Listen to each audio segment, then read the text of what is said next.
आज भारत रत्न डॉक्टर भीमराव अंबेडकर की 134वीं जयंती है और इस दिन को यूपी की योगी सरकार सूबे में पूरे राजकीय सम्मान और गरिमा के साथ मनाने वाली है। राज्यपाल आनंदीबेन पटेल और मुख्यमंत्री योगी आदित्यनाथ समेत प्रदेश सरकार के मंत्रियों और तमाम राजनेताओं ने डॉक्टर भीमराव अंबेडकर की जयंती पर प्रदेशवासियों को बधाई दी। राज्यपाल ने अपने संदेश में कहा कि संविधान के शिल्पी, महान समाज सुधारक एवं विचारक डॉक्टर भीमराव अंबेडकर युग दृष्टि थे। उन्होंने आजीवन सामाजिक न्याय, समानता और मानव गरिमा की स्थापना के लिए संघर्ष किया। यूपी में इस बार गर्मी कुछ ज्यादा ही तीखी रहने वाली है। मौसम विभाग का कहना है कि अप्रैल से मई के बीच तापमान सामान्य से काफी ऊपर जा सकते हैं। पिछले साल पड़ी रिकॉर्ड तोड़ गर्मी को देखते हुए सरकार इस बार पहले से ज्यादा सतर्क हो गई है। योगी आदित्यनाथ ने सभी विभागों को हीट वेव से पहले निपटने के लिए पहले ही अलर्ट कर दिया है। खासतौर पर मजदूरों की सेहत को ध्यान में रखते हुए रूटीन हेल्थ चेकअप की तैयारी की गई है। ये चेकअप इंडस्ट्री एरिया सहित कई जगहों पर होंगे ताकि थकावट, लू और डिहाइड्रेशन जैसी खतरे समय रहते हुए पकड़े जा सके। गर्मी में लोगों को राहत देने के लिए कई इंतजाम किए जा रहे हैं।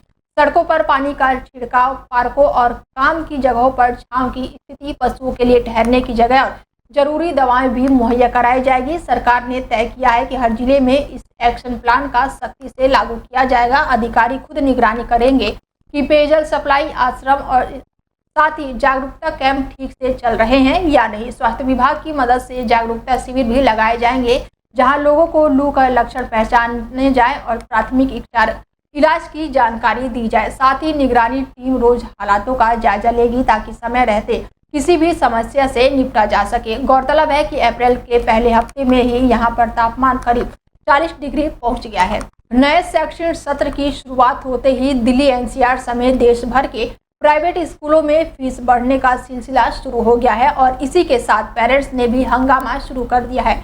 पेरेंट्स का आरोप है कि स्कूल मनमानी फीस बढ़ा रहा है। इसको लेकर कई स्कूलों के बाहर पेरेंट्स धरने दे रहे हैं तो कई स्कूलों में प्रदर्शन भी हो रहे हैं। इसी बीच प्रशासन और सरकार भी सख्त हो गए हैं और स्कूलों पर कार्रवाई कर रही है। जानकारी के मुताबिक नोएडा के 76 स्कूलों पर शिकंजा कसा गया है और मनमानी फीस बढ़ाने पर उन पर 1-1 लाख रुपए का जुर्माना लगाया गया है। गौतम बुद्ध नगर के डीएम मनीष वर्मा की अध्यक्षता में डिस्ट्रिक्ट फीस रेगुलेटरी कमेटी की एक बैठक हुई जिसमें ये पाया गया कि जिले में मौजूदा 144 स्कूलों में से 76 स्कूलों ने फीस बढ़ोतरी की और कोई भी डिटेल कमेटी को नहीं दी। ऐसे में उन पर 1-1 लाख रुपए का जुर्माना लगा दिया गया।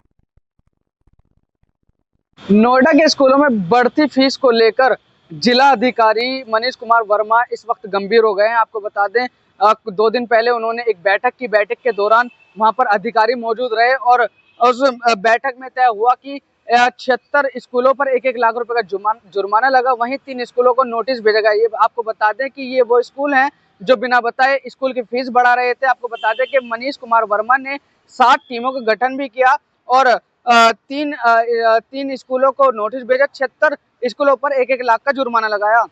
आपको बता देंगे 7 टीमों का गठन क्या है और लगातार उन पर कार्रवाई की जाएगी और उन पर एक निर्देश भी दिए गए हैं कि जो परिजनों पे स्कूल वाले जो फीस बढ़ाने का, व कपड़े लेने का, के किताबें खरीदने का जो भी एक मजबूर किया जाता है वो ऐसी मजबूरी का फायदा ना उठाएं। नोएडा से अरबाज खान, डेली 24 भारत। खबर चंदौली से है जहां पुलिस ने ट्रक से 15 गौवंश बरामद किए हैं। मौके से 3 पशु तस्करों को भी पुलिस ने गिरफ्तार किया है। तस्कर गौवंशों को वध हेतु बंगाल लेकर जा रहे थे। गिरफ्तार गौवंश वाराणसी जिले के निवासी बताए जा रहे हैं। सैयद राजा पुलिस को NH2 पर ये कामयाबी मिली है। अयोध्या दर्शन करके लौट रहे श्रद्धालुओं की कार का एक्सीडेंट हो गया। बता दें कि राम सनेही घाट पे ये बड़ा हादसा हुआ है। कार असंतुलित होकर हाईवे के किनारे पेड़ से टकरा गई। दर्दनाक हादसे में कार सवार एक बुजुर्ग महिला की मौके पर ही मौत हो गई और 3 लोग गंभीर रूप से घायल हो गए। गंभीर घायलों की हालत को देखते हुए तत्काल लखनऊ ट्रामा सेंटर भेजा गया। कोतवाली राम सनेही घाट इलाके में लखनऊ अयोध्या NH27 हाईवे पर नारायणपुर मोड़ का ये मामला बताया जा रहा है।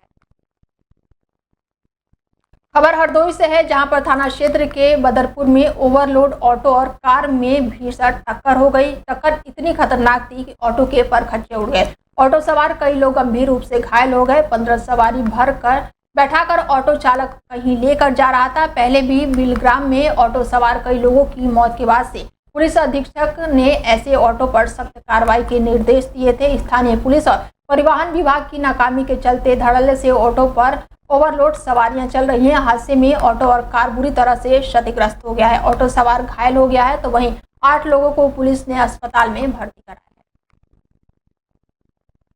खबर कन्नौज से है, जहां पर पात्रों को खेलते हुए वारदात सामने आई है। पौत्र खेल रहा था और उसके बाद से एक बड़ी घटना सामने आई। घटना के बाद से दादी को मेडिकल कॉलेज में इलाज चल रहा है। पौत्र को कोई भी सुराग नहीं मिल रहा है। 3 वर्ष से पहले मां को छोड़कर चली गई थी और मां पर अपहरण करवाने की जताई जा रही है अब आशंका, और जांच पड़ताल में पुलिस वहीं पर जुटी हुई है। कन्नौज के ठठिया थाना क्षेत्र का मामला ये बताया जा रहा है। हमारा छोटा भतीजा की पकड़ हो गई है। कै साल का है?